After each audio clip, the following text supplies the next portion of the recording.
নমস্কাৰ সকলোকে স্বাগতম জনাইছোঁ আমাৰ ইউটিউব চেনেল ডিআৰ ফিউচাৰলৈ। আমি ADRE নাইবা আসাম ডাইৰেক্ট ৰিক্ৰুটমেণ্টৰ লগতে আন কম্পিটিটিভ এক্সামৰ বাবে প্ৰয়োজনীয় মেথমেটিক্স আৰু ৰিজনিঙৰ যি গণিতৰ সিৰিজ আলোচনা কৰি আছোঁ তাৰ আজি আমাৰ চতুৰ্থটো ভিডিঅ'। আৰু আজি আমাৰ আলোচ্য বিষয় হৈছে ভগ্নাংশ আৰু শতাংশ। এতিয়া আমি ভিডিঅ'টো আৰম্ভ কৰাৰ আগতে আপোনালোকলৈ সকলোলৈ ৰিকুৱেষ্ট থাকিলে যদি আমাৰ চেনেলটো ছাবস্ক্ৰাইব কৰা নাই তেনেহ'লে প্লিজ ছাবস্ক্ৰাইব কৰিব আৰু এই ভিডিঅ'বোৰ বন্ধুবৰ্গৰ মাজত শ্বেয়াৰ কৰিব। আৰু ইয়াতে আমাৰ এই চেনেলতে প্লেলিষ্ট আছে, প্লেলিষ্টত গৈ ইয়াৰে আন ভিডিঅ'বোৰো চাব পাৰিব। প্লেলিষ্টটো আমাৰ ডিছক্ৰিপশ্যনতো দিয়া আছে। তেনেহ'লে আহক আমি ভিডিঅ'টো আৰম্ভ কৰোঁ। এতিয়া আমি ভগ্নাংশ যোৱাৰ আগতে ভগ্নাংশৰ বিষয়ে অকণমান কথা আমি আলোচনা কৰিছোঁ MCQ কৰাৰ আগে। তাৰমানে কি হয়, ভগ্নাংশ আমাৰ যিটো আছিলে যিকোনো এটা বস্তু এনেকুৱা এটা বস্তু সমানে ভাগ কৰিব লাগে। সমানে ভাগ কৰিলে ইয়াৰে যদি এটা অংশ লওঁ তেতিয়াহ'লে তাক আমাৰ 2/1 কয়। তাৰপিছত ইয়াকে যদি 3টা সমানে ভাগ কৰা যায় তেতিয়া তাৰে এটা লোৱা যায়, এনেকৈ 3/1 লোৱা হয়। এইটো একেবাৰে আমাৰ বেছিক কথা, এইটো আমাৰ গ'ল বাৰু। তাৰপিছত ভগ্নাংশৰ আছে আমাৰ প্ৰকাৰ 3 প্ৰকাৰ আছিল। এটা আছিল আমাৰ প্ৰকৃত, এটা আছিল আমাৰ অপ্ৰকৃত, এইবিলাক জাষ্ট মনত পেলোৱাৰ কাৰণে, আৰু এটা আছিলে আমাৰ মিশ্ৰ। এতিয়া প্ৰকৃত ভগ্নাংশবিলাক কি হয়, আমাৰ যে এই ভগ্নাংশটো লিখিছোঁ ইয়াৰে আমাৰ তলত এটা সংখ্যা থাকে আৰু ওপৰত এটা সংখ্যা থাকে। ওপৰত যিটো সংখ্যা থাকে সেইটোক আমাৰ লব বুলি কোৱা হয় আৰু তলত যিটো থাকে সেইটোক আমাৰ হৰ বুলি কোৱা হয়, হৰ আৰু লব। এতিয়া যিবিলাক ভগ্নাংশৰ হৰতকৈ লবটো সৰু হয় তেতিয়াহ'লে তাক প্ৰকৃত কয়, ঠিক আছে। আৰু অপ্ৰকৃত ভগ্নাংশ হ'লে যিবোৰ ভগ্নাংশৰ লবটো হৰৰ সমান হয় নাইবা তাতকৈ ডাঙৰ হয়, সমানো হ'ব পাৰে। অৰ্থাৎ এনেকুৱা যেনিবা আমি ইয়াৰে 2/2 ল'লোঁ, 2 টুকুৰা কৰি 2টা যদি লওঁ তেতিয়াহ'লে আমাৰ 2/2 হ'ল। এইটো আমাৰ কি হ'ব, অপ্ৰকৃত ভগ্নাংশ হ'ব। আৰু ইয়াক আমাৰ কি কৰিব লিখিব পাৰিম, এনেকৈ সম্পূৰ্ণ এটা গোটা বস্তু, গতিকে 1 বুলি লিখিব পাৰি। অৰ্থাৎ আমি এনেকৈ ক'ব পাৰিম যে অপ্ৰকৃত ভগ্নাংশবিলাক আমাৰ গোটা সংখ্যা যিবিলাক আছে সেইবিলাকো আমাৰ অপ্ৰকৃত ভগ্নাংশতে পৰি যাব, ঠিক আছে। প্ৰকৃত হ'ল আমাৰ হৰতকৈ লবটো সৰু, অপ্ৰকৃত হ'লে আমাৰ কি হৰতকৈ লবটো ডাঙৰ নাইবা কেতিয়াবা হৰ আৰু লব সমানো হ'ব পাৰে, এইটো অপ্ৰকৃত। তাৰপিছত মিশ্ৰ ভগ্নাংশটো হ'ল তাত আমাৰ এটা গোটা সংখ্যা থাকিব, ধৰা হ'ল এনেকুৱাকৈ 1 সমস্ত 2/1। তাৰমানে কি হয়, এনেকুৱা বস্তুৱে যদি এটা সম্পূৰ্ণ লয় আৰু এটাৰ আধা লৈছোঁ তেতিয়াহ'লে আমাৰ কি হ'ব, এটা সম্পূৰ্ণ 1 আছে আৰু এটাৰ আধা লৈছোঁ 2/1 লৈছোঁ, গতিকে এইটোক আমাৰ মিশ্ৰ ভগ্নাংশ হ'ব। ইয়াতে এটা প্ৰকৃতও থাকে, এইটো আমাৰ প্ৰকৃত আৰু এইটো অপ্ৰকৃত। প্ৰকৃত অপ্ৰকৃত দুয়োটা লগ হৈ থাকিলে এইটো আমাৰ কি কোৱা হয়, মিশ্ৰ ভগ্নাংশ। এতিয়া আমাৰ ভগ্নাংশৰ এই মেইন প্ৰকাৰ 3টা আছে, এই 3টা আমি গম পালোঁ। তাৰপিছত এতিয়া ভগ্নাংশ এটা সৰু বা ডাঙৰ কেনেকৈ গম পাম, নাইবা আমাৰ যোগ কৰিব লাগিলেও কেনেকৈ যোগ কৰিম সেই কথাটো যাব লাগিল। সৰু ডাঙৰ চাব লাগে হ'লে ইয়াতে প্ৰশ্নটো সুধিছে, এইটো চাবা, নিম্নলিখিত কোনটো অৱৰোহী ক্ৰমত আছে। আচ্ছা, অৱৰোহী বা অধক্ৰম একে কথা। এতিয়া অৱৰোহী বা অধক্ৰম ডাঙৰৰ পৰা সৰুলৈ বুজাব। ইয়াতে আমাৰ এই ভগ্নাংশকেইটা কোনটো ডাঙৰ কোনটো সৰু সেইটো আমি চাবলৈ হ'লে আমি কি কৰিব লাগিব, ইহঁতক সদৃশ ভগ্নাংশ বনাব লাগিব। এতিয়া সদৃশ ভগ্নাংশ আকৌ কেনেকুৱা হয়, সদৃশ ভগ্নাংশ মানে কি হ'ল, যিবিলাক ভগ্নাংশৰ ধৰা হ'ল এনেকুৱা এটা আছে 2/1 আৰু এটা আছে 3/1। আমি একদম সৰু সংখ্যালৈ আমি উদাহৰণেৰে আমি বুজি লৈছোঁ, তাৰপিছত ডাঙৰ সংখ্যাবিলাক আমি কৰিব পাৰিম। এতিয়া এই ভগ্নাংশটোৰ যদি তলৰখিনি আমি একে কৰিব পাৰোঁ তেতিয়াহ'লে আমাক কি ক'ব, তাক সদৃশ ভগ্নাংশ হ'ব। আচ্ছা, ভগ্নাংশৰ আকৌ এটা কথা হ'ল কি, ইহঁতৰ আমাৰ তলে ওপৰে একে সংখ্যা পূৰণ কৰিব পাৰি। অৰ্থাৎ এইটো আমাৰ কি হ'ল, 2/1 পাইছিলোঁ আধা লওঁতে, এইখিনি লওঁতে আমাৰ 2/1 পাইছিলোঁ। এতিয়া ইয়াকে যদি সমানে 4টা ভাগ কৰোঁ তেতিয়াহ'লে কি হ'ব, 4/2 হ'ল, নহয় জানো। অৰ্থাৎ আমাৰ কি হ'ল, 2 যদি তলে ওপৰে পূৰণ কৰিব পাৰি। এইবিলাক আমাৰ কি হয়, সমান ভগ্নাংশ বুলি কোৱা হয়। এতিয়া এইটোৰ লগতে এইটো যদি আমাৰ 4/2 কৰোঁ, তাৰপিছত 3 গুণ কৰিলে ইয়াতে 6/3 হ'ব, এইবিলাক হৈছে সমান ভগ্নাংশ বুলি কয় আকৌ আমাৰ কি হয় এই ভগ্নাংশটোৰ সমান ভগ্নাংশ উলিয়াব লাগিলে ইয়াক 2 গুণ 2 গুণ কৰিলে আমাৰ কি হ'ব 6 গুণ হ'ব তলত আৰু এতে আমাৰ 2 হ'ব তাৰ পিছত আমাৰ কি হ'ব ইয়াতে 3 গুণ কৰিলে 3 গুণ 9 আৰু ওপৰত 3 হ'ব এইবিলাক হ'ল 3/1 ৰ সমান ভগ্নাংশ এইটো সাইডৰ আৰু এইটো হ'ল 2/1 ৰ সমান ভগ্নাংশ এই সমান ভগ্নাংশবিলাকৰ যিটো ভগ্নাংশত আমাৰ কি হয় হৰবিলাক মিলি যায় আমি যদি চাও ইয়াতে এইটোৰ লগত ইয়াৰে এইটো ভগ্নাংশৰ আমাৰ হৰটো মিলি গৈছে হয় না গতিকে এই দুটা আমাৰ কি হ'ব সদৃশ ভগ্নাংশ হ'ব এই দুটা সমান নহয় সদৃশ ভগ্নাংশবিলাক সমান নহয় কিন্তু আমাৰ কি হ'ব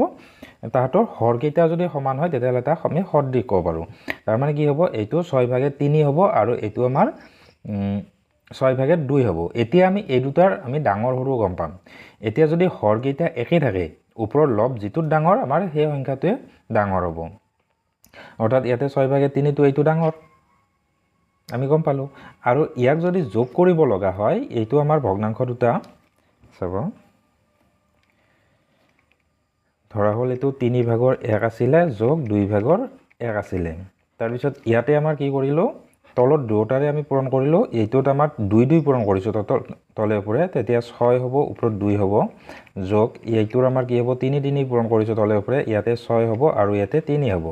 এতিয়া যোগ কৰিলে আমাৰ হৰ যদি এনেকুৱা থাকে হৰ একে থাকিব এটাই থাকিব আৰু ওপৰত 2 যোগ 3 অৰ্থাৎ 6/5 এইটো আমাৰ যোগ হ'ল তেনেদৰে বিয়োগ কৰিলে মাত্ৰ ওপৰৰ এইটো আমাৰ মাত্ৰ মাইনাস হ'লহেতেন বাকি একে থাকিব যোগ বিয়োগৰ এটো এটা সাম্যক জ্ঞানহে আমি লৈছো ইয়াতে আচ্ছা আমি এতিয়া এই এমসিকিউটো চাম এমসিকিউটো এটো দিছে নিম্নলিখিত কোনটো অৱৰোহী ক্ৰমত আছে অৱৰোহী মানে আমাৰ কি হ'ব নিম্নগামী বা অধক্ৰম ডাঙৰৰ পৰা সৰুলৈ যোৱা এতিয়া এইটো চাবলৈ হলে গোটেইকিটা ভগ্নাংশ কেইটা আছে আমাৰ কি 8/5 এটা আছে তাৰ পিছত এটা আছে 13/9 আৰু এটা আছে 17/11 এতিয়া এই ভগ্নাংশবিলাকৰ তলৰ হৰবিলাক যদি একে কৰিব লগা হয় ইহঁতৰ আমি লসাগু উলিয়াব পাৰো লসাগু উলিয়ালে আমাৰ কি হ'ব সৰু হ'ব কিন্তু ইয়াতে আমাৰ কি চাও যে দেখা পাইছো আমাৰ কি এইটো এটা মৌলিক সংখ্যা আকৌ এইটো এটা মৌলিক সংখ্যা 13 আৰু 17 টো 8ৰে দুটাকে না যায় গতিকে আমাৰ এনেকুৱা ক্ষেত্ৰত গোটেইকিটা পূৰণ কৰিলে আমাৰ ইহঁতৰ লসাগু ওলাব এতিয়া এইটোৰো আমাৰ এই তিনিটা পূৰণ কৰিলে আমাৰ 1768 হয় সংখ্যাকিটা পূৰণ কৰোতে অলপ টাইম যাব পাৰে কাৰণ ডাঙৰ সংখ্যা পৰীক্ষা এনেকুৱা পৰীক্ষাত এনেকুৱা ডাঙৰ সংখ্যাই দিব আৰু 1768 এইটোও হ'ল আৰু এইটো 1768 তলৰ কিটা একে কৰিলো তাৰ মানে কি হ'ব ইয়াতে 8ৰ লগত এই দুটা পূৰণ কৰিছো এতিয়া আমি 5ৰ লগত এই দুটা পূৰণ কৰিম এই দুটা পূৰণ কৰিলে আমাৰ কি হ'ব 13 পূৰণ 17 যদি আমি পূৰণ কৰো তেতিয়া হলে আমাৰ পূৰণ ফল হয় 2 2 1 তাৰ লগত আকৌ এই ওপৰত যেটো 5 আছে সেই 5টো পূৰণ কৰিব লাগিব তেতিয়া পাম আমি এটো 1105 এইটো হ'ব এইখিনি আৰু এইটোৰ ক্ষেত্ৰত আমাৰ কি হ'ব 13 লগত কি পূৰণ কৰিছো 17 আৰু 8 পূৰণ কৰিছো তাৰ মানে এতিয়া আমি ইয়াতে পূৰণ কৰিব লাগিব 17 পূৰণ 8 পূৰণ কৰিলো তাতে আমি পোৱা যায় আমাৰ 136 তাৰ লগত আকৌ পূৰণ কৰিব লাগিব কি ইয়াৰে ওপৰত যেটো আছে ওপৰত কি আছে আমাৰ 9 আছে গতিকে 9 টো আমি পূৰণ কৰি দিম তেতিয়া হ'ব আমাৰ 1224 এইটো হ'ব 1224 এতিয়া এইটো আমি কৰি চাব লাগিব এইটোত কৰিলে আমাৰ কি হ'ব ইয়াতে 17 আছিল গতিকে আমাৰ 13 আৰু 8 পূৰণ কৰি চাব লাগিব 13 আৰু আমি 8 যদি পূৰণ কৰো 13 পূৰণ 8 হলে আমাৰ পূৰণ ফল হলে 104 আৰু তাৰ লগত ওপৰত যেটো আছে ওপৰত আছে কিমান 11 টো আমি পূৰণ কৰিব লাগিব তেতিয়া হলে আমাৰ কি হ'ব 1144 এতিয়া আমি গম পাম এতিয়া এই সংখ্যাকিটা চালে হল এই সংখ্যাকিটা চাই যেটো আমাৰ এই ডাঙৰ হয় সেইটো আমাৰ ভগ্নাংশটো ডাঙৰ হ'ব অৰ্থাৎ ইয়াৰ ভিতৰত আমি যদি চাও এৰে এইটো ডাঙৰ গতিকে এই ভগ্নাংশটো আটাইতকৈ ডাঙৰ হ'ব তাৰ পাছত আছে 1144 এইটো গতিকে এইটো 2 নম্বৰত এইটো 3 নম্বৰত এইটো কোড আছে 13/9 আছে প্ৰথম এইটো তাৰপিছত 17/11 তাৰপিছত 8/5 এনেকৈ এইটো পালো এনেদৰে সিম্পল একেবাৰে সহজ ভাৱে উলিয়াব পৰা যায় কিন্তু মাত্ৰ কি যদি এনেকুৱা ডাঙৰ সংখ্যা দিয়ে তেতিয়ালে আমাৰ এইটো পূৰণ কৰোঁতে অলপ টাইম যাব পাৰে আৰু কেতিয়াবা আমাৰ এনেকুৱা হয় ইমান ডাঙৰ নিদিব পাৰে এতিয়া ধৰ হৰকেইটা যদি আমাৰ এনেকুৱা আছে ধৰিবা আমাৰ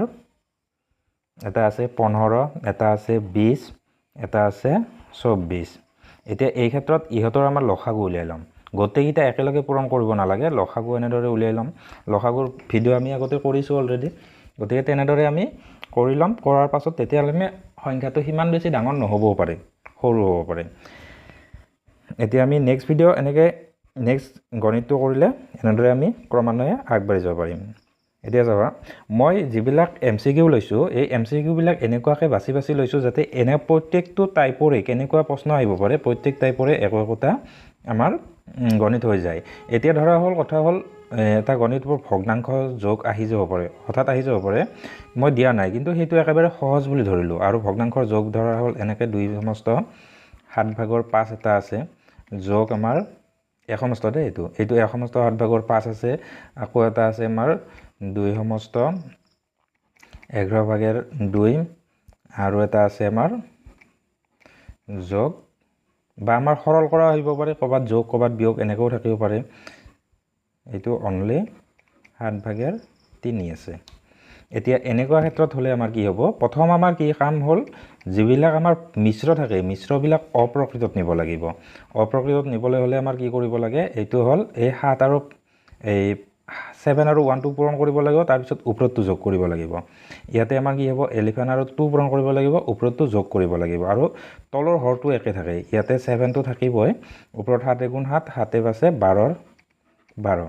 তাৰপিছত যোগ ইয়াতে 11 টো 11 থাকিব 11 × 2 22 আৰু 2 24 হ'ল 24 আৰু এইটো আমাৰ প্ৰকৃতত আছে প্ৰকৃত থাকিব 7 3 এতিয়া আমাৰ কি কৰিব লাগিব ইহঁতৰ যেতিয়া আমাৰ তলৰ লসাগু উলিয়াই কিনে আমাৰ কি কৰিম একে গোটেইকেইটা একে কৰিম একে কৰিলে এটা লিখিলে হ'ব যোগ বা বিয়োগৰ ক্ষেত্ৰত এতিয়া আমাৰ 77 হ'ব লসাগু এইটা এতিয়া ইয়াতে আমাৰ কি হ'ল 7 ৰ লগত 11 পূৰণ কৰা গৈছে 77 হ'বলৈ হ'লে গতিকে ওপৰতো 11 পূৰণ কৰিব লাগিব 11 পূৰণ কৰিলে আমাৰ কি হ'ব 2 3 1 হ'ব 132 তাৰপিছত প্লাছ এইটো আমাৰ 11 ৰ লগত 7 পূৰণ কৰা গৈছে গতিকে ওপৰত 7 পূৰণ কৰিব লাগিব 7 4 × 28 8 7 2 × 14 15 16 168 প্লাছ ইয়াতে আমাৰ 7 ৰ লগত 11 পূৰণ কৰিছোঁ গতিকে আমাৰ ইয়াতে 33 হ'ব ওপৰত এইখিনি এনেদৰে আমাৰ নেক্সট আমাৰ যোগ কৰিলে হ'ল তলত আমাৰ 77 হ'ব আৰু ওপৰত আমাৰ এই তিনিটা যোগ কৰি যিখিনি পাম আমি সেইখিনি আমাৰ এনসাৰ হ'ব তো মই এই ভগ্নাংশ যোগ বা বিয়োগবিলাক সকলে জানা বুলি ধৰি লৈ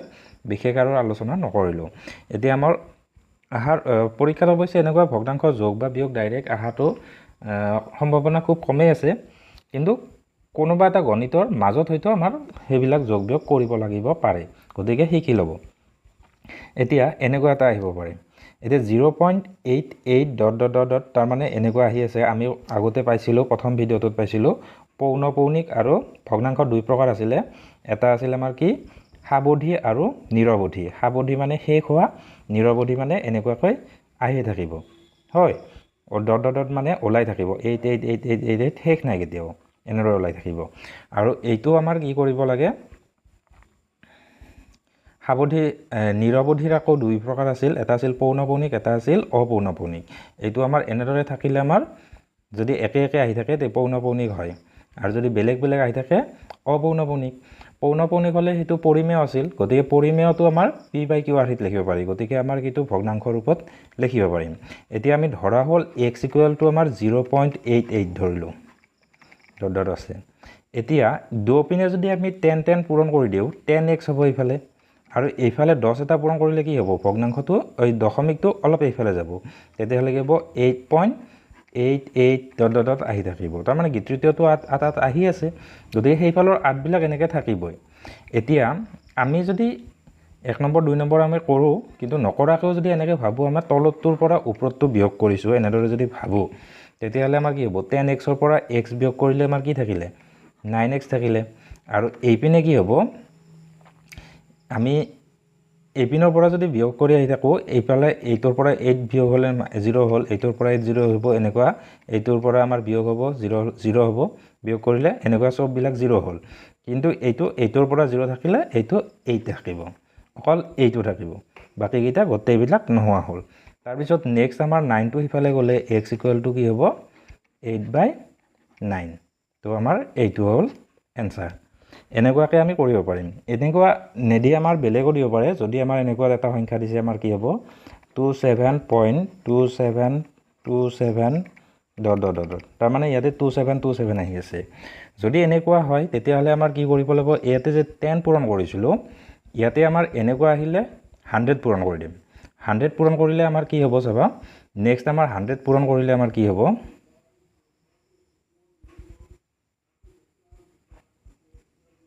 এইটো সংখ্যাটো 2727.2727 হ'ব তেতিয়াহে আমাৰ বিয়োগ কৰিলে এইবিলাক সব 0 হ'ব এইটোও 0 হ'ব মাত্ৰ আমাৰ কি হ'ব এইটো 21 হ'ব 2100 থাকব ইয়াতে বিয়োগ ফলটো কিন্তু যদি আমাৰ ইয়াতে 10 দিও তেতিয়াহলে আমাৰ বিয়োগ ফলবিলাক এনেকুৱাকে নলাব এইবিলাক আমাৰ নিমিলিব দে এনেকুৱাকে মিলিব লাগিব যদি তেনেকুৱা আমাৰ কি থাকিব এটা যেনেকুৱা আছে 237 ইয়াতে দশমিক আছে 0 পইণ্ট তাৰপিছত এনেদৰে যাই আছে 237 আহি আছে এতিয়া এনেকুৱা যদি তিনটা সংখ্যা ৰিপিট হৈ আছে তেতিয়াহলে আমাৰ কি কৰিব লাগিব পূৰণ কৰোতে 1000 কৰিব লাগিব মাত্ৰ এইটোৱে কি টিপ বাকি এনেকুৱাকে একেবাৰে কৰিব পৰা যাব তো নেক্সট আমি কৰিম নেক্সট গণিতটো এইটো ইয়াতে দিছে এটা ভগ্নাংশ নিজৰ অনন্যকৰ দ্বাৰা বিভক্ত তাৰ পিছত ইয়াক মূল ভগ্নাংশটোৰ দ্বাৰা পূৰণ কৰা হয় যদি প্ৰাপ্ত উত্তৰটো ইমান এইটো সমস্ত হা এখেৰ সমস্ত 64/25 হয় তেন্তে ভগ্নাংশটো কি এতিয়া যদি এনেকুৱা আহে প্ৰথম কথা জানিব লাগিব অনন্যকনো কি অনন্যক বা প্ৰতিক্ৰম বা গুণাত্মক বিপৰীত একে কথা হয় এতিয়া অনন্যক মানে কি হল ভগ্নাংশ এটা আছে আমাৰ 2/1 এইটো যদি ভগ্নাংশটো ওলটাই দিও মানে হৰটো লব কৰো লবটো হৰ কৰো তাৰ মানে ওপৰত 2 হল তলত 1 হল তেতিয়াহলে নাইবা এইটো আমাৰ কি হয় 2 বুলি অকল লেখো তলত 1টো নিদিব পাৰো তাৰ মানে কি হ'ব এইটোৰ অনন্য ঠিক আছে আৰু অনন্যক বিলাক এটো আনটোৰ লগত পূৰণ কৰিলে সদায় 1 ওলাই তাৰমানে এইটোৰ লগত যদি পূৰণ কৰো 2 কাটাকাটি যায় 1 থাকিব এনেকুৱাকৈ আমাৰ ভগ্নাংশ এটা আছে আমাৰ এইটো আছে 3/2 তাৰ লগত আকৌ ইয়াৰ অনন্যকটো হ'ব আমাৰ কি 2/3 এই দুটা যদি পূৰণ কৰো 3 কাটা যাব 2 কাটা যাব সমান 1 হয় সদায় অনন্যকটো ভগ্নাংশটো ওলটাই দিব লাগে হৰটো লবটো হৰ কৰি দিব লাগে আৰু যদি গোটা সংখ্যা থাকে অকল xৰ অনন্য খুদিছে তেতিয়াহলে আমাৰ কি কৰিব পাৰো 1/x লিখিব লাগিব এৰ তলত একো নাই মানে 1 এটা আছে গতি এইটো এনেকুৱা আৰু এটা সদায় কথা মনত ৰাখিব লাগিব 0ৰ অনন্যক নাথাকে কেতিয়াবা আমাৰ ক্ৰিটিকেল এনেকুৱা প্ৰশ্ন কিটিপত দিব পাৰে আমাৰ কি হ'ব ধৰ 0/1 আছে ইমানৰ অনন্যক কি নাইবা প্ৰতিক্ৰম কি নাইবা গুণাত্মক বিপৰীত কি একেটাই শব্দ ইংৰাজীত হল ৰেচিপ্ৰকেল নাইবা মাল্টিপ্লিকেটিভ ইনভাৰ্স বুলি কয় এতিয়া আমাৰ কি হ'ব ইমানৰ অনন্যক কি হ'ব বহুতে এনেকুৱা 1/0 দিব পাৰে কিন্তু তলত 0 নবহে গতিকে আমাৰ 0ৰ অনন্যক নাথাকে প্ৰশ্ন কেতিয়াবা সুধিব পাৰে সকলো সংখ্যাৰে বা সকলো পৰিমেয় সংখ্যাৰে অপচন এনেকৈ দিব পাৰে তলৰ কোনটো শুদ্ধ এনেকৈ দিব পাৰে সকলো পৰিমেয় সংখ্যাৰে অনন্যক থাকে বা প্ৰতিক্ৰম থাকে কোনোবাটো হয় সকলো পৰিমেয় সংখ্যাৰে প্ৰতিক্ৰম নাথাকিবও পাৰে এনেকুৱাকৈ কনফিউজনৰ কাৰণে একেবাৰে আমাৰ মিল থকা আমাৰ প্ৰশ্ন অপচন দি দিব পাৰে আমাৰ সদায় এই কথাটো মনত ৰাখিলে হ'ল 0ৰ প্ৰতিক্ৰম নাথাকে এনেকুৱাকৈ অকল 0 থাকিব পাৰে 0ৰ প্ৰতিক্ৰম নাথাকে কিয় নাথাকে কাৰণ 0 আমাৰ কেতিয়াও হৰত বহিব নোৱাৰে আমাৰ পৰিমেয় সংখ্যা কাক বোলে লিখতে আমি কৰিছিল যে আমাৰ কি p/q আৰ্হিত লিখিব পৰা সংখ্যাবোৰ পৰিমেয় সংখ্যা য'ত p আৰু q অখণ্ড সংখ্যা কিন্তু q তো 0 হ'ব নোৱাৰে তলত 0 হ'ব নোৱাৰে সেইকাৰণে আমাৰ প্ৰতিক্ৰম সকলো সংখ্যাৰে প্ৰতিক্ৰম নাথাকে আৰু কেতিয়াবা আমি জানিব লাগিব দুটা সংখ্যাৰ প্ৰতিক্ৰম সদায় একে সংখ্যা দুটা হ'ল 1 আৰু -1 এই দুটা সংখ্যাৰ প্ৰতিক্ৰম একে হয় একক যদি ওলটাই দিও 1/1 হ'ব আৰু -1ক যদি ওলটাই দিও -1/1 হ'ব গতিকে এইটো একে হয় প্ৰতিক্ৰমৰ বিষয়ে এইখিনি এতিয়া আমাৰ গণিতটো যদি কৰোঁ এটা ভগ্নাংশ আমি যিকোনো ধৰিছোঁ ধৰা হ'ল x/y ইয়াৰে আমাৰ নিজৰ অনন্যকৰ দ্বাৰা বিভক্ত তাৰ মানে হৰণ কৰিছে হৰণ ইয়াৰ অনন্য ক'লে আমাৰ কি হ'ব y/x এইটো হৰণ কৰিছে তাৰপিছত ইয়াক মূল ভগ্নাংশটোৰ দ্বাৰা পূৰণ কৰা হয় এইখিনি মূল ভগ্নাংশটো মানে কি x/y আছিল x/y ৰে আমাৰ পূৰণ কৰিলে যদি প্ৰাপ্ত উত্তৰটো ইমান হয় অৰ্থাৎ এইখিনি মানে কিমান হৈছে 11 সমস্ত 64 ভাগৰ 25 হ'ল এতিয়া এইখিনি হ'ল আমাৰ যিখিনি কথা কৈছে সেইখিনি কথা এতিয়া এইখিনি কৰাৰ কেনেকৈ প্ৰচেছ হ'ল আমি যোগ কৰিলোঁ বিয়োগ কৰিলোঁ যোগ বিয়োগৰ কথা ক'লোঁ এতিয়া পূৰণ হৰণৰ ক্ষেত্ৰত আমি সকলোৱে জানো এনেকুৱাকৈ কাটাকাটি কৰিব পাৰি যদি হৰণ হয় হৰণটো আমাৰ এনেদৰে কৰিব নোৱাৰোঁ এইটো পূৰণ চিন দিব লাগিব দিলে আমাৰ কি হ'ব এইটো ওলটি দিব লাগিব তাৰমানে ইয়াৰ অনন্য উলিয়াব লাগিব এতিয়া আমাৰ এইটোৰ অনন্যক এইটো বহাইছোঁ ঠিকেই আছে এতিয়া আমাৰ কি কৰিব লাগিব এইটো যদি পূৰণ চিন দিওঁ x ভাগৰ y ৰ অনন্যকটো ইয়াতে বহাব লাগিব তাৰমানে আকৌ এইখিনিয়ে বহাব লাগিব তেতিয়াহ'লে আমাৰ কি হ'ব ইয়াতে x/y আছিলে এইটো পূৰণ কৰিলে এইটো আকৌ x/y হ'ব তাৰপিছত এইফালে আছে এইটো ইমপ্লাইজ এইফালে আছে x/y আছে তাৰমানে ভগ্নাংশ ব্ৰেকেট উঠাই দিলে এইখিনি হোল স্কুৱেৰ হয় তাৰপিছত এইখিনিও একেই আছে গতিকে কিউব হ'ব গোটেইকেইটা একেই হয় আৰু এইপিনে আমাৰ কি কৰিম এইটো যদি আমাৰ এই মিশ্ৰত লৈ যাওঁ মিশ্ৰৰ পৰা অপ্ৰকৃত লৈ যাওঁ তেতিয়াহ'লে তলত 64 থাকিব এতিয়া ওপৰত আমাৰ কি কৰিব লাগিব এইখিনি পূৰণ কৰিব লাগিব কি পূৰণ কৰিব লাগিব 11 ৰ লগত 25 পূৰণ কৰিব লাগিব 11 পূৰণ 25 কৰিলে আমাৰ উত্তৰ ওলাই 275 এতিয়া সৰি 11 লগত 25 নহয় 11 লগত 64 পূৰণ কৰিব লাগিব 11 পূৰণ 64 তেতিয়াহ'লে আমাৰ উত্তৰ এনসাৰ ওলাই 704 আৰু 704 ৰ লগত যদি আমি সেই ওপৰত যিটো আছে 25 টো সেইটো যোগ কৰিব লাগিব 25 টো যোগ কৰিলে আমাৰ হয় 729 এইটো 729 এতিয়া এইটো হ'ল আমাৰ x/y whole cube equal to এইটোও তেনেকুৱা কিবা কিউব বনাব পাৰোঁ নেকি আমি সেইটো চাব লাগিব সেইটো চালে আমাৰ কি কৰিব লাগে ইয়াতে আমাৰ এইটো আমাৰ 4 হ'ব 4 গুণ 16 16 4 গুণ 64 আমি আগতে সকলোকে আগৰ ভিডিঅ'ত কোৱা গৈছিলে যে আমাৰ যদি বৰ্গ আৰু ঘন কেইটামান আমি মুখস্থ কৰি থওঁ তেতিয়াহ'লে আমাৰ সুবিধা হয় গতিকে এইকেইটা যদি মুখস্থ কৰিছে তেতিয়াহ'লে এইটো সহজে হ'ব এইটো আমাৰ 4 হ'ব আকৌ আমাৰ 4 গুণ 16 16 4 গুণ 64 হয় গতিকে আমাৰ এইটো 4 ৰ কিউব হয় আকৌ আমাৰ এইটো যদি চাওঁ এইটো আমাৰ কি হয় 9 হয় 9 যদি আমি মুখস্থ কৰিলো হেতেন তেতিয়াহ'লে সহজ হ'ল সেইদিনা আমাৰ কৰোতে ইয়াতে পোৱা গৈছিলে 9 পূৰণ 9 তিনিটা যদি আমি পূৰণ কৰোঁ 729 ওলায় গতিকে আমাৰ এইটো 9 দিলে হোল কিউব দিব পাৰোঁ দুটা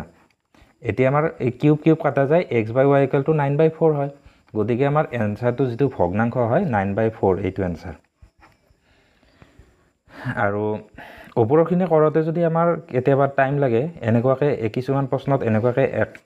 আধা কৰোতে ওলাই পৰে ইয়াতে আমাৰ 64 টো সহজতে ওলাই 4 ওলাই গতিকে তলত 4 থকা অকল এইটোৱে আছে গতিকে এইটো এনসাৰ হৈয়ে যায় ওপৰটো কৰোতে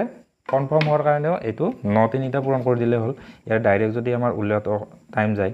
এতিয়া 729ক যেতিয়া আমাৰ এনেদৰে ছুটি হৰণেৰে কৰিম তেতিয়াহ'লে বহুত সময় যাব কাৰণ 3 ৰে দিব লাগিব 3 ৰে আমাক 6 বাৰ হৰণ কৰিব লাগিব তো ঠিক আছে এনেদৰে আমি গণিতবিলাক কৰি যাম নেক্সট এইটো দিছে ইমানৰ হৈছে কি এতিয়া চাও ৰ মানে হৈছে পূৰণ তাৰ মানে কি 1008 তাৰে পূৰণ 6/5 এইটো হ'ল এইটো কিবা এটা ওলাব তাৰ পিছত আকৌ ৰ আছে 203 এইটো হ'ব 3/2 এইখিনি আমাৰ সেকেন্ড ব্ৰেকেট থাকিল তাৰপিছত এইখিনিৰ আকৌ আমাৰ এইখিনিৰ পৰা যিখিনি ওলাব সেইখিনিৰ পৰা কৈছে আকৌ কি 7/4। তাৰপিছত এইখিনিত আকৌ যিমান ওলাব কিবা এটা তাৰ পৰা আমাৰ কি হ'ল 8/5 খিনি লাগে। একো নাই, ইয়াতে আমাৰ পূৰণ কৰাত একেবাৰে সহজ হয়। এতিয়া আমাৰ এইটোক আমাৰ কটাকটি কৰিলে আমাৰ 6ৰে আমাৰ যাব 6 × 6 4 40, 6 6 × 36 48, 48 6 7 × 48 168। এতিয়া এইটো কৰিলে 168 পূৰণ 5। আমি পূৰণ 5টো আমাৰ পূৰণ কৰি বহাব পাৰোঁ, কিন্তু বহোৱা নাই। কিয় বহোৱা নাই? নেক্সট ষ্টেপত চাবা। 3 2 এইটো থাকিলে, তাৰপিছত ইয়াৰ লগত আমাৰ কি থাকিলে 4/7 থাকিলে, তাৰ পাছত বাহিৰত থাকিলে 5/8। এতিয়া মই পূৰণ কৰা নাই এই কাৰণে, কাৰণ এইটো ডাঙৰ হ'লে হৰণ কৰা অসুবিধা হয়। এতিয়া আমাৰ সৰু হৈ আছে, 3ৰে হৰণ কৰা সহজ হ'ব। 3ৰে যেতিয়া ইয়াক হৰণ কৰিম, 3ৰে আমাৰ 3 5 × 15, 3 6 × 18 56। এতিয়া এইটো পূৰণ কৰি থ'ব পাৰি, এই 5 2 × 10 পূৰণ কৰি থ'ম। 0 পালে আমাৰ সহজ হয়। তাৰমানে 56 পূৰণ 10, আৰু এইটো আমাৰ লগত কি হ'ল 4/7। ডাইৰেক্ট ব্ৰেকেটবিলাক উঠাই দি যদি এনেকৈ কৰা যায় তেতিয়াও হ'ব। 8 5 পূৰণত অসুবিধা নাই, গোটেইকেইটা যিহেতু পূৰণ আছে। কিছুমান হৰণ থাকিলে অসুবিধা হয়, গতিকে মই ডাইৰেক্ট এনেকুৱাও কৰিব পাৰোঁ। এতিয়া 7ৰে আমাৰ 7 8 × 56 হয়, আৰু 8ৰে 8 গ'ল। এতিয়া ইয়াক পূৰণ কৰিলে আমাৰ কি হ'ব 5 4 × 20 আৰু 10 200 হ'ল এইটো। তো এইবিলাক আচলতে সহজ প্ৰশ্নই হয়। এনেকুৱা সহজ প্ৰশ্ন অহাৰ চান্স খুব কমেই হয়, কিন্তু এইবিলাক যদি আহে তেতিয়াহ'লে যাতে কম সময়ত কৰিব পাৰোঁ। এতিয়া হ'ল পাৰ্চেণ্টৰ কথা আহিলে, শতাংশ। আমাৰ আজিৰ বিষয় আছিল দুটা, এটা হ'ল ভগ্নাংশ আৰু এটা হ'ল শতাংশ। এতিয়া ভগ্নাংশৰ আমি গণিত যিকেইটা আমি টাইপ কৰিলোঁ এনেকুৱা টাইপৰে হয়তো আহিব পাৰে, কিন্তু ভগ্নাংশবিলাক আমাৰ বাকীবিলাকত আমাৰ প্ৰয়োগ হয়। এতিয়া শতাংশত প্ৰয়োগ হ'ব, লাভ লছ যিবিলাক আছে লাভ লছ এইবিলাকতো আমাৰ শতাংশ লাগিব। গতিকে শতাংশ নোহোৱালে আমাৰ ভগ্নাংশ নহ'লে আকৌ শতাংশ নোৱাৰে, শতাংশ যাই নোৱাৰে তাই আকৌ লাভ লছ যিবিলাক গণিত আছে সেইবিলাক গণিত কৰিব নোৱাৰিব। এতিয়া চাম আমি শতাংশ মানে কি হ'ল 100/ৰ কিমান, সেইটোৱে আমাৰ শতাংশ। ধৰা হ'ল আমাৰ 2/1 আছে, আমি এইটো গম পাইছোঁ এটা গোটা বস্তু আছিলে। ইয়াতে ভগ্নাংশৰ আমি এই কথাটো গম পাইছোঁ, এটা গোটা বস্তু আছিলে তাৰ 2টা ভাগ কৰি এটা ভাগ লোৱা বুলি গম পাইছোঁ। কিন্তু এইটো আমাৰ কি হ'ব, এই শতাংশ মানে গোটা বস্তুটো আমাৰ 100, এই বস্তুটোৰ আমাৰ গোটেইখিনিত 100 আছে। এতিয়া আমাৰ এইফালে আধা 2/1 মানে আধা হ'ল, এই আধাখিনিত কিমান থাকিল, গোটেইখিনিত যদি 100 থাকে এইফালে 50 থাকিল, তাৰমানে 2/1 মানে আমাৰ 50% হয়। এতিয়া আমাৰ পাৰ্চেণ্ট মানে আমাৰ বিশেষ একো অসুবিধা নাই। যিকোনো এটা ভগ্নাংশ দিছে, যেনিবা আমাৰ 2/1 আছে, তাৰ লগত ডাইৰেক্ট আমাৰ 100% যদি আমি কৰি দিওঁ তেতিয়াহ'লে আমাৰ কাটি যায় যিখিনি থাকে আমাৰ 50% হ'লনে, গতিকে এইটো আমাৰ 50% হ'ল, এনেকুৱাকৈ ওলাব পাৰিম। এতিয়া আমাৰ বেলেগ সংখ্যা বা এনেকুৱাও কৰিব পৰা, 2/1 আছে, ইয়াতে আমাৰ তলতটো আমি 100 কৰিব চেষ্টা কৰিম। এতিয়া 2ৰ লগত 50 পূৰণ কৰিলে হয়, গতিকে আমাৰ ওপৰত 1ৰ লগতো 50 কৰিব পাৰিম, হ'ল। গতিকে এইটো আমাৰ কি হ'ব 50/100। গতিকে এইটোৱে মানে কি হ'ল 50% বুলি লিখিব পাৰিম, হ'ল। প্ৰথম আমাৰ ভগ্নাংশটোৰ তলত যদি আমাৰ হৰটো 100 কৰোঁ, গতিকে সেইটো আমাৰ পাৰ্চেণ্ট কৰিব পাৰোঁ। অৰ্থাৎ আমাৰ একদম যদি চিম্পলি কিছুমান এটা কথা হেৰি কৰোঁ, পাৰ্চেণ্ট মানে আমাৰ কি হ'ব 100/1 বুলি ধৰি ল'ব পাৰোঁ। এতিয়া যিকোনো এটা বস্তুৰ পাৰ্চেণ্ট উলিয়াব দিছে,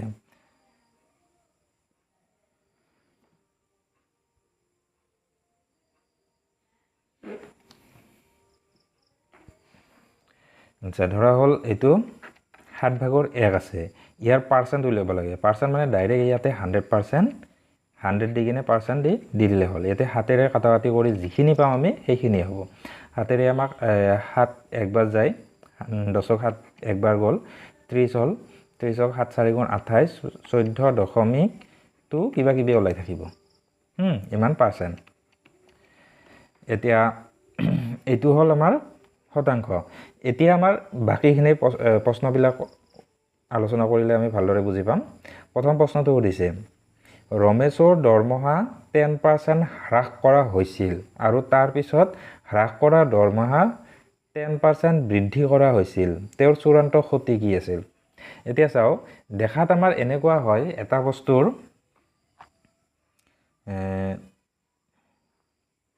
ধৰা হল পেট্ৰলৰ দাম আমাৰ পেট্ৰলৰ দাম 100 টকা আছিল 100 টকা দেই এতিয়া 100 টকাৰ আমাৰ 5 টকা কমাই দিলে প্ৰথম তাৰ পিছত আমি কিবা এটা নতুন ইয়াৰ হ'ব ধৰ 95 হ'ল তাৰ পিছত 5 টকা আকৌ বঢ়াই দিলে তেতিয়ালে আকৌ আমাৰ সেইখিনি পাম 100 টকাই পাম গতিকে ইয়াতে আমাৰ একো চেঞ্জ হোৱা নাই ক্ষতি একো হোৱা নাই কিন্তু ইয়াতে প্ৰশ্নটো সুধিছে আমাৰ কি ক্ষতি কি হ'ল কিবা লছ কিমান আছিল এতিয়া লছটো আমাৰ কিমান হ'ল সেই কথাটো চাবলৈ গলে আমাৰ কি কৰিব লাগিল ইয়াতে আমাৰ পাৰ্সেন্ট আছে যে পাৰ্সেন্টটো তাৰ মানে কি হয় এই টকাটোৰ লগত আমাৰ গোটা সংখ্যাৰ লগত একে নহয় পাৰ্সেন্টটো মানে 100 ভাগৰ তাৰ মানে 100 টকাত 10 টকা ইয়াতে দৰমহা হ্ৰাস কৰি দিছে এতিয়া আমাৰ 1000 টকা হলে 100 টকা কমাইব এতিয়া আমাৰ বৃদ্ধিটো আকৌ পাছত যে কৰিব পাছত যেটো কমিল তাৰ পৰাহে কমি বৃদ্ধি কৰিব কেনেকুৱা হয় চাও কৰি চালে গম পা যাব প্ৰথম যদি আমি ধৰিলো হয় 100 টকা আছিল 100 টকা দৰমহা আছিল প্ৰথম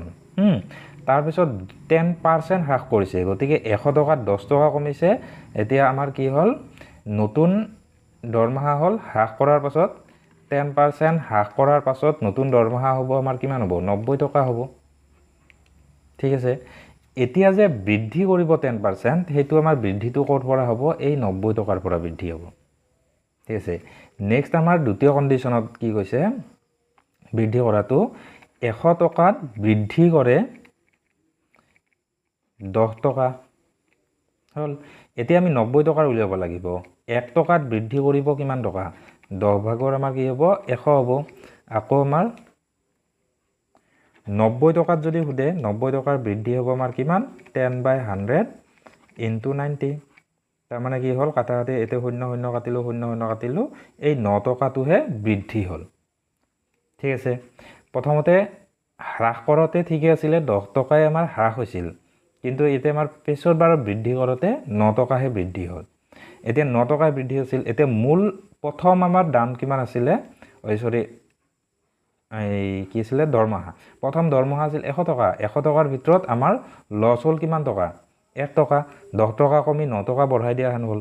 নহল জানো গতিকে 1 টকা যে আমাৰ লছ আছিল গতিকে আমি এটা 100 টকাতে ধৰিছো কাৰণে 1% বুলি ক'ব পাৰিম গতিকে উত্তৰটো 1% হয় চাবা এনেকুৱা প্ৰশ্ন আকৌ আহিব পাৰে বেলেগ যদি এনেকুৱা হয় এইবিলাকৰ কৰি চাব এনেকুৱা যদি প্ৰেক্টিস কৰা যায় কৰি নাচাকে আমাৰ পৰীক্ষাত এনসাৰটো বহাই দিব পাৰিম মনত ৰাখিব যে প্ৰথম যদি হ্ৰাস কৰি তাৰ পিছত বৃদ্ধি কৰে তেতিয়াহলে ক্ষতি হ'ব 1% ঠিক আছে যদি এতিয়া ওলটাকে যদি আমি কৰহুদে প্ৰশ্নটো প্ৰথম বৃদ্ধি কৰিছে প্ৰশ্নটো ওলটাকে হ'ব পাৰে হা প্ৰথম বৃদ্ধি কৰিছে 10% তাৰ পিছত হ্ৰাস কৰিছে 10% পাছতটো হ্ৰাস প্ৰথমটো বৃদ্ধি পাছতটো হ্ৰাস হয় তেতিয়াহলে 1% কি হ'ব লাভ হ'ব ঠিক আছে এইটো আমাৰ অলপ-অলপকে এনেৰে চালে হ'ল আৰু এইটো বহুতে তাৰ মানে 0% দি দিয়ে এইটো কেতিয়াও নিদিব আমাৰ এইটো মনত ৰাখিব লাগিব নেক্সট প্ৰশ্ন চাওঁ এইটো দিছে এখন দেশত 55% জনসংখ্যা মহিলা এতিয়া চাম তাৰপিছত পুৰুষৰ জনসংখ্যাৰ 80% সাক্ষৰ এতিয়া যাও আমাৰ জনসংখ্যানত ধৰা হৈছে আমাৰ কি হৈছে পুৰুষ আৰু মহিলাই আছে ঠিক আছে গতিকে আমাৰ 55% বহুতৰ এনেকুৱা হ'ব পাৰে যে 55% যদি মহিলা হয় পুৰুষ কিমান থাকিব 80% কিন্তু পুৰুষ নহয় পুৰুষ থাকিব 45% এই দুটা লগ লাগি আকৌ আমাৰ 100% হ'ব লাগিব জনসংখ্যা ঠিক আছে পুৰুষৰ শতাংশ আমাৰ কি হ'ল 45% মানে পুৰুষ কম কৰি আছে আৰু মহিলা বেছি কৰি আছে এতিয়া এই 45%ৰ ভিতৰত আকৌ আমাৰ 80% সাক্ষৰ হল মানে পঢ়িব জানা এতিয়া পঢ়িবৰ লিখিব জানা যদি মুঠ সাক্ষৰ 58% এই 100 জন যে আছে এই 100 জনৰ ভিতৰত 58 জন তাৰ মানে কি হ'ব 58% সাক্ষৰ আৰু এই 48ৰ ভিতৰত 80% 80% সাক্ষৰ এতিয়া আমাৰ কিমান গৰাকী মহিলা সাক্ষৰ এতিয়া মহিলা সাক্ষৰটো উলিয়াব দিছে এতিয়া চাও এইটো পাৰ্চেন্টৰ এইটো আমাৰ ইন্টাৰেষ্ট তাৰ মানে বহুতৰ তাৰ মানে কনফিউজন হয় এতিয়া আমাৰ 50% 80% এনেকুৱা কিবা কিবি তাৰ মানে বেলেগ বেলেগ ভাবে একো অসুবিধা নাই আমি ধৰি লবা তোমালোকে 100 জন আমাৰ কি আছিল জনসংখ্যা আছিল তাৰে আমি এইখিনি এনেদৰে ভাঙিলে আমাৰ কি হ'ব 55 জন এটা জন বুলি লিখিব পাৰিম তেতিয়া পাৰ্চেন্টৰ হয় পাৰ্চেন্টৰ বাদ দি আমাৰ ইয়াতে জন লিখিব পাৰিম 55 জন আমাৰ কি হ'ল মহিলা আৰু 45 জন পুৰুষ এতিয়া আমি ওলাম এই 100 জনৰ ভিতৰত কিন্তু 58 জনে পঢ়িব বা লিখিব জানে বাকি আমাৰ কিমান হ'ব 42 জনে পঢ়িব বা লিখিব নাজানে এতিয়া চাম ইয়াতে 45 জনৰ ভিতৰত 80% কি কৰিব পাৰে এইটো আমাৰ উল্লতে আমাৰ 100 জনৰ ভিতৰত 80% মানে এনেকৈ উলিয়াব পাৰি 45 জন হা 45 জনৰ 80% মানে আমি একো জানো 45 ৰ মানে আমি পূৰণ আকৌ আমাৰ পাৰ্চেন্ট মানে আমাৰ 100 ভাগৰ 80 লিখিব পাৰো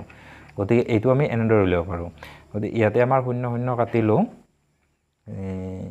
2 দি 4 বাৰ 2 দি 1 5 বাৰ 5 এৰে 9 বাৰ 9 4 গুণ 36 36 তাৰ মানে কি হ'ব ইয়াতে আমাৰ 45 জনৰ ভিতৰত 36 জনে আমাৰ কি কৰিব পাৰে লিখিব বা পঢ়িব জানে আমি এইটো উলিয়াব নালাগে 58% আমাৰ কি কৰিব মুঠৰ ভিতৰত আমাৰ 58% কি কৰিব পাৰে লিখিব বা পঢ়িব জানে 58 জন তাৰ ভিতৰত আমাৰ 36 জনে আমাৰ কি হয় পুৰুষ হয় বাকি কেইজন মহিলা গতিকে আমাৰ কি হ'ব এইটো আমাৰ বিয়োগ কৰিলে 2 আৰু এইটো পাছৰ দিনি গলে 2 22 জন আমাৰ মহিলাই কি কৰিব জানে পঢ়িব লিখিব বা পঢ়িব জানে এতিয়া প্ৰশ্ন সুধিছে তেন্তে কিমান গৰাকী মহিলা সাক্ষৰ এনে আমাৰ গৰাকী হিচাপত ক'লে আমাৰ 22 জন কিন্তু ইয়াৰ পাৰ্চেন্টত আছে উত্তৰটো গতিকে আমি পাৰ্চেন্ট উলিয়াব লাগিলে আমাৰ কি হ'ব সদায় এইটো আমাৰ যিটো আমাৰ সংখ্যা পাইছো সেইটো ওপৰত হয় আৰু মুঠটো হয় তলত মুঠ আমাৰ মহিলা কিমান আছিল 55 জন আছিল গতিকে আমাৰ 55 জন মুঠ তাৰে আমাৰ পূৰণ দি 100% দিলে হ'ল এইটো আমাৰ কাটাকাটি কৰিলে আমাৰ 11 দি 2 বাৰ 11 দি 5 বাৰ 5 এৰে 20 বাৰ 20 দুগুণ 40% এইটো সি এনসাৰ এইটো আকৌ এবাৰ কৈছো ইয়াতে আমাৰ মুঠ সংখ্যাটো জনসংখ্যা ধৰি ললো আমাৰ 100 জন এই 100 জনৰ ভিতৰত 55 জন মহিলা হ'ব 45 জন পুৰুষ হ'ব বুলি আমি গম পালো এতিয়া এই 45 জন পুৰুষৰ ভিতৰত 45 জন দিয়া নাছিলে আমি গম পালো কেনেকৈ এই দুটা লগ হৈ 100 জন হ'ব লাগিব মুঠ জনসংখ্যা গতিকে আমাৰ 45 ধৰিলো এতিয়া 45 জনৰ ভিতৰত 80% কি হয় শিক্ষিত সাক্ষৰ গতিকে আমাৰ কি হ'ব 45 ৰ 80% উলিয়ালো কিমান হয় 45 ৰ 80% 36 হয় গতিকে আমি গম পালো পুৰুষৰ 36 জন আমাৰ শিক্ষিত এতিয়া মুঠৰ ভিতৰত আমাৰ কি কৈছে মুঠ সাক্ষৰ আমাৰ 58% ধৰিছে গতিকে 100 জনৰ ভিতৰত 58 জন আমাৰ কি হ'ব সাক্ষৰ তাৰে আমাৰ 36 জন যদি বিয়োগ কৰি দিও পুৰুষখিনি বিয়োগ কৰি দিও বাকি 22 জন হ'ব মহিলা এতিয়া এই 22 গৰাকী মহিলা আমাৰ শিক্ষিত হয় বাকিখিনি মহিলা অশিক্ষিত এতিয়া এই 22 গৰাকীৰ ভিতৰত আমাৰ শতাংশটো উলিয়াব লাগিলে শতাংশ উলিয়াৰ সময়ত সদায় মনত ৰাখিব আমাৰ যিখিনি আমাৰ আছে যাৰ উলিয়াব লাগে সেইটো হ'ব আৰু তলত মুঠটো হ'ব পূৰণ 100% এতিয়া এইটোৰ ক্ষেত্ৰত আমাৰ নম্বৰৰ ক্ষেত্ৰতো ক'বলৈ হলে ধৰা হল 150 নম্বৰৰ পৰীক্ষা হৈছে হল এতিয়া এই 150 নম্বৰৰ ভিতৰত কোনোবাই পাইছে 100 নম্বৰ পাইছে তাৰ শতাংশ কিমান হ'ব 100 নম্বৰক আমি হৰণ কৰিব লাগিব 150 তা পূৰণ 100% এতিয়া 0 0 কাটিলো 5 এৰে 1 3 বাৰ গল 5 এৰে 1 2 বাৰ গল এতিয়া 200 3 ৰে হৰণ কৰিলে যিখিনি পাম আমি সেইখিনি হ'ব 200 3 ৰে হৰণ কৰিলে 66.66 এনেকৈ ওলাই থাকিব তাৰ মানে এইখিনি হল পাৰ্চেন্ট তো এনেকুৱাকৈ আমি শতাংশবিলাক উলিয়াব পাৰিম নেক্সট আমি কি কৰিম নেক্সট গণিত কৰিম এইটো একেবাৰে সহজ 100 টকাৰ 5% ৰ 5% হৈছে এতিয়া চাও আমাৰ বহুত ক্ষেত্ৰত আমাৰ কি হয় ধৰ বিশাল নাইবা এনেকুৱাকৈ এম বজাৰ হওক নাইবা বেলেগ বাজাৰ হওক এইবিলাকত তাৰমানে কি হয় বা ডাঙৰ দোকানবিলাকত এনেকুৱাকৈ থাকে পাৰ্চেণ্ট ৰেহাই দিয়া থাকে তাৰমানে 10% আৰু 20% এনেকুৱাকৈ ৰেহাই দিয়া থাকে তাৰমানে এনেকুৱাকৈ বহুতে এনেকৈ ভাবি লয় 1000 টকাৰ বস্তু এটা কিনিব গ'লে আমাৰ 100 টকাত 10 টকা ৰেহাই দিছে আৰু 20 টকা ৰেহাই দিছে তাৰমানে 30 টকা ৰেহাই দিয়া বুলি ভাবি লয় 300 টকা ৰেহাই পাম বুলি যায় কিন্তু আমাৰ ইয়াতে 300 টকা ৰেহাই নহয় ইয়াতে ইয়াতকৈ 300তকৈ অকণমান কম হয় আৰু এনেকুৱাকৈ এইবিলাক হ'ল মাৰ্কেটিং ষ্ট্ৰেটেজি বুলি ক'ব পাৰি তাৰমানে কি হয় এনেকুৱাকৈ দিলে মানুহে বেছি আকৰ্ষিত হয় তাৰমানে মোটামুটি 300 পাম বুলি যায় কিন্তু ইয়াতে 300 টকা ৰেহাই নাপায় আৰু মেক্সিমাম চাবচোন ইয়াতে 20%টো আগত লিখে 20% আৰু 10% এনেকুৱাকৈ দিব যদি এইখিনি দিব খোজে ডাইৰেক্ট 30% নিদিয়ে এতিয়া ইয়াৰ ক্ষেত্ৰতো আমাৰ বহুতে আৰু 10% বুলি ভাবি লয় ডাইৰেক্ট আমাৰ ইমানৰ 10% তাৰমানে ইয়াতে 10 টকা হ'ল 10 টকা ডাইৰেক্ট এইটো আমাৰ এনসাৰ কোনোবাই মুখতে দি দিব কিন্তু এনেকুৱা নহয় প্ৰথমতে এইটো 5% মানে কি হ'ল 100ৰ 5% মানে 5/100 এইটো হ'ল তাৰে পৰাহে আমাৰ আকৌ 5% ইমানৰ 5% তাৰমানে ইয়াতে আমাৰ 5/100 এইটোতহে হ'ব এইটো আমাৰ পূৰণ দিব পাৰোঁ এতিয়া আমাৰ কাটিলে আমাৰ কি হ'ব এইটো এটা কাটা হ'ল 5 × 5/100 হ'ল ইয়াতে আমাৰ কি হ'ব 5 ইয়াক 5 × 2 = 10 20 5 ইয়াক 4 বাৰ এতিয়া আমাৰ কি হ'ব এইটো 4ৰে ওপৰত 1 থাকিব 1/4 গতিকে ইয়াতে আমাৰ কি হ'ব হৰণ কৰিলে 0.25 হ'ব এইটো তো এনেদৰে আমাৰ এইটো ওলাওঁতে আকৌ অসুবিধা যাতে নহয় তেনেদৰে এনেদৰে কৰিলে হ'ল আৰু ডাইৰেক্ট এনেকুৱাকৈ কেতিয়াও ভাবি নল'ব ডাইৰেক্ট আমাৰ 5-10% দিছে বুলি এইটো নিদিব নেক্সট আমাৰ নেক্সট গণিতটো চাম এইটো ইয়াতে সুধিছে যদি শ্ৰেণী এটাৰ মূল্য 25% বৃদ্ধি কৰা হয় তেনেহ'লে এজন ব্যক্তিয়ে তেওঁৰ শ্ৰেণী ব্যৱহাৰ কিমান শতাংশ হ্ৰাস কৰিব লাগে যাতে তেওঁৰ ব্যয় একে থাকে এনেকুৱা প্ৰশ্ন আহাৰ একদম খুব সম্ভাৱনা বেছি থাকে আহি থাকে এনেকুৱা প্ৰশ্ন গতিকে চাব তাৰমানে কি হ'ল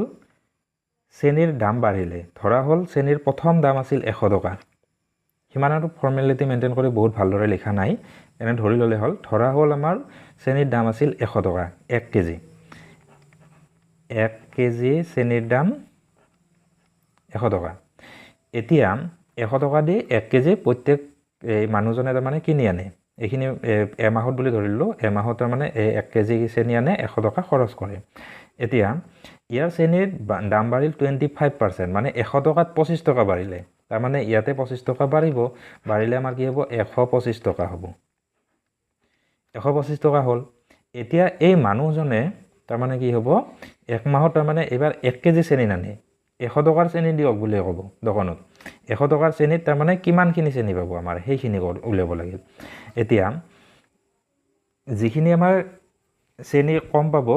সেইখিনি আমাৰ উলিয়াব লাগিলে কেনেকৈ উলাম ইয়াতে আমাৰ 125 টকাত চেনি পাই 1 কেজি এইবাৰ ক্ষেত্ৰত এতেকে আমাৰ 1 টকাত চেনি পাব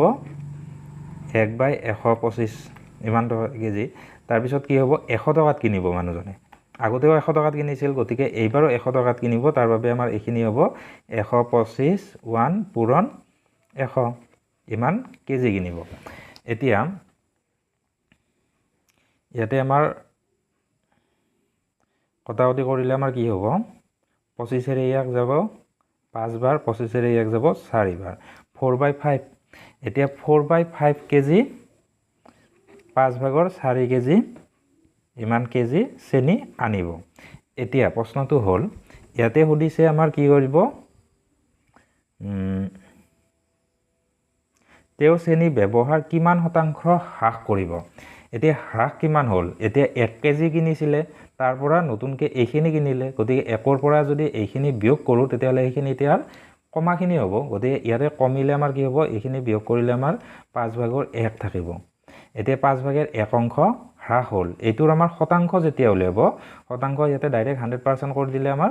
শতাংশ ওলাব চাওক মই বেলেগকৈ লিখিছোঁ 5/1 পূৰণ 100% পাৰ্চেণ্ট এতিয়া আমাৰ 5ৰে ইয়াত 20% তাৰমানে আমাৰ কি হ'ব 20% হ্ৰাস হ'ব ঠিক আছে এনে আমাৰ কি হয় বহুতে কয় যে আমাৰ শতাংশৰ গণিতবিলাক অকমান বেছি পাজল তাৰমানে কি হয় পাক লগা একো পাক লগা নাই ভালকৈ ভাবিলে হ'ল শতাংশনো কি প্ৰথম কথা দ্বিতীয় কথা হ্ৰাস বৃদ্ধি যে হ'ব সেইবিলাক কিহৰ পৰা হয় সেই কথাটো ভালকৈ ফলো কৰিলে হ'ল আকৌ এবাৰ মই প্ৰশ্নটো কৈছোঁ চেনি তাৰমানে 25% বৃদ্ধি কৰা হৈছে তাৰমানে 100 টকাৰ চেনিটো 125 টকা হৈ গ'ল হল মানুহজনে এতিয়া তাৰমানে কি হ'ব এতিয়া তাৰমানে কি হ'ব 100 টকাৰে কিনিব এতিয়া আগতে 100 টকাত পাইছিল 1 কেজি পাইছিল এতিয়াতো 1 কেজি নাপাব 125 টকা কেজি হৈছে গতিকে আমাৰ কি হ'ব 100 টকাৰে যদি কিনি আনে তেতিয়াহ'লে আমাৰ কমকৈ চেনি পাব সেই কমকৈ কিমান কমকৈ পালে সেই কথাটো আমি উলিয়ালোঁ তাৰমানে চেনি পাইছিলে আমাৰ কি হ'ব 5/4 অংশ পাইছিলে 1 কেজিত এইমানখিনি অংশ তাৰমানে কি 800 গ্ৰাম মান পাইছিলে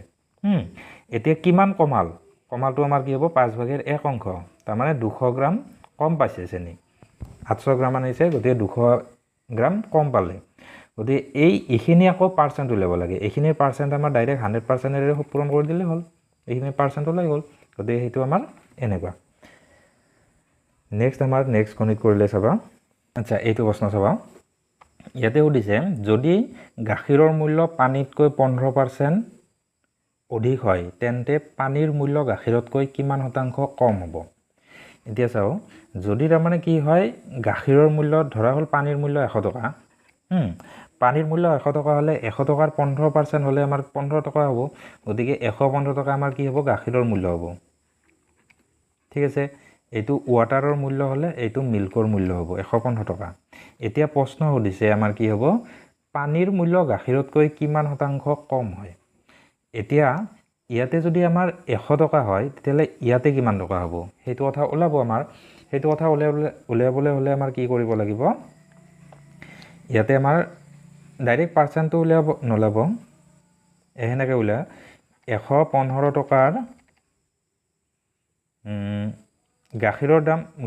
115 টকা হ'লে পানীৰ দাম হ'ব 100 টকা 1 টকাৰ গাখীৰৰ দাম 1 টকা হ'লে পানীৰ দাম হ'ব আমাৰ কিমান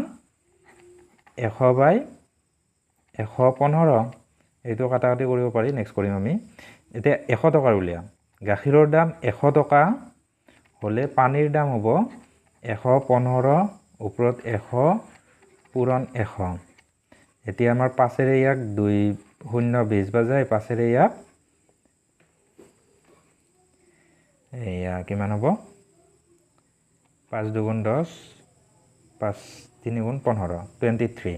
এতিয়া আমি 23 ৰে যদি আমি হৰণ কৰোঁ কাক কৰিব লাগিব ওপৰত যেতিয়া আছে আমাৰ ওপৰত হ'ব এইটো আৰু এইটো মানে 2000 এতিয়া 2000ক আমি হৰণ কৰি দিম কিহেৰে 23 ৰে হৰণ ফলটো আমাৰ হয় 86.95 বা 96 ধৰিব পাৰি 86.95 এতিয়া চাও এইটো আমাৰ কি কৰিব পাৰো যেহেতু আমাৰ দামটো ইমান হ'ল মানে কি হয় গাখীৰৰ দাম যেতিয়া 100 টকা হয় ইয়াৰ দাম এইখিনি হ'ব পানীৰ দামটো এতিয়া এইটো সুধিছে কিমান শতাংশ যেহেতু আমি 100ৰ ভিতৰত ওলাইছোৱে গতিকে আমাৰ এইটো কি হ'ব শতাংশই হ'ব কিন্তু কম কিমান সেইটোহে সুধিছে দামটো কিমান সেইটো সোধা নাই কিমান কম সুধিছে গতিকে কমটো কি হ'ব 100ৰ পৰা এইখিনি বিয়োগ কৰিব লাগিব 100ৰ পৰা এইখিনি বিয়োগ কৰিলে কোনটো হ'ব 13.05 এইখিনি হ'ব ঠিক আছে গতিকে এনেকুৱাকৈ আমি অতি সহজভাৱে উলিয়াব পাৰিম নেক্সট আমাৰ এইটো চাম এতিয়া ভগ্নাংশ আৰু শতাংশ দুয়োটা আমাৰ জড়িত হৈ আছে এতিয়া চাও যদি এটা ভগ্নাংশৰ হৰ 80% হ্ৰাস হয় আৰু লব 300% বৃদ্ধি হয় ভগ্নাংশটো 2/9 হয় ভগ্নাংশটো কি এতিয়া চাও ভগ্নাংশটো যেনিবা আমাৰ কি আছিলে আমি ধৰি লোৱা হ'ল এইটো x/y আছিলে ওপৰত যোনটো থাকিব x/y এতিয়া প্ৰথম হৰটোৰ 80% হ্ৰাস হ'লে কি হ'ব চাও y ৰ 80% তাৰ মানে 80/100 হ'ল শূন্য শূন্য কাটা যায় অলপ কিবা এটা থাকিব আৰু সমান আমাৰ কি থাকিব এইটো y এইটো 2 ৰে 4y থাকিব 4y/5 থাকিব ঠিক আছে 4y/5 হল তাৰ পিছত আমাৰ কি হল 300% বৃদ্ধি কৰা হৈছে লবটো মানে x ৰ বৃদ্ধি হৈছে কিমান পাৰ্চেন্ট 300% পূৰণ 300/100 এইটো 100 এ কাটা যায় 3x এতিয়া চাও ভগ্নাংশটো কেনেকুৱা হ'ব আমাৰ ইয়াতে x টো বৃদ্ধি হৈছে কিমান 3x বৃদ্ধি হৈছে আৰু এইটো হ্ৰাস হৈছে কিমান y - 4y/5 হৈছে ইকুৱেল টু ভগ্নাংশটো হৈছে 2/9 এইটো আমি সমাধা কৰিব লাগিব সমাধা কৰোতে আমাৰ কেনেকুৱাকে আমাৰ কৰিম এইটো প্ৰথমতে ভগ্নাংশ তলত যোগ কৰি ল'ব লাগিব যোগ বা বিয়োগ আছে এতিয়া বিয়োগ কৰিলে আমাৰ এটা নুকুলালে কথা নাই নেক্সট আমি বেলেগ পেজত কৰিম এইটো আমাৰ কি হ'ব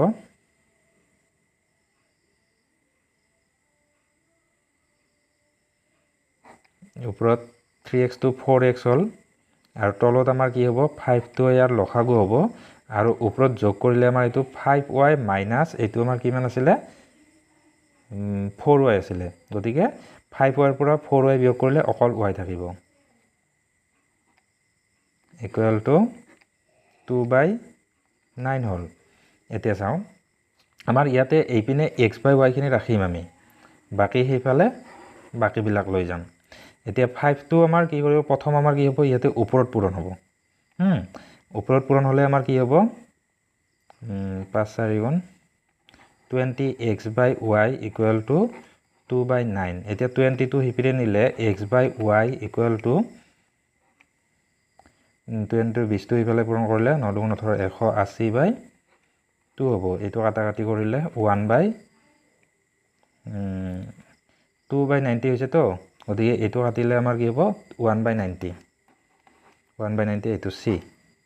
এইখিনি গতিকে ইয়াতে আমাৰ কি হ'ল ভগ্নাংশৰ যোগ বিয়োগ এইবিলাকৰ লগতো আমাৰ জড়িত হ'ল আকৌ আমাৰ কি হ'ল পাৰ্চেন্টটো ওলাই হ'ল গতিকে দুটা থাকা এনেকুৱাকে এটা গণিত আমি কৰি চালো যেনেকৈ নহওক যদি আমাৰ কনসেপ্টখিনি থাকে যে ভগ্নাংশনো কি তাৰ যোগ কেনেকৈ কৰে বিয়োগ কেনেকৈ কৰে আৰু পাৰ্চেন্ট বা শতাংশ বিলাকনো কেনেকুৱা সেইবিলাক যদি জানো আমি এনেদৰে কৰিব পাৰিম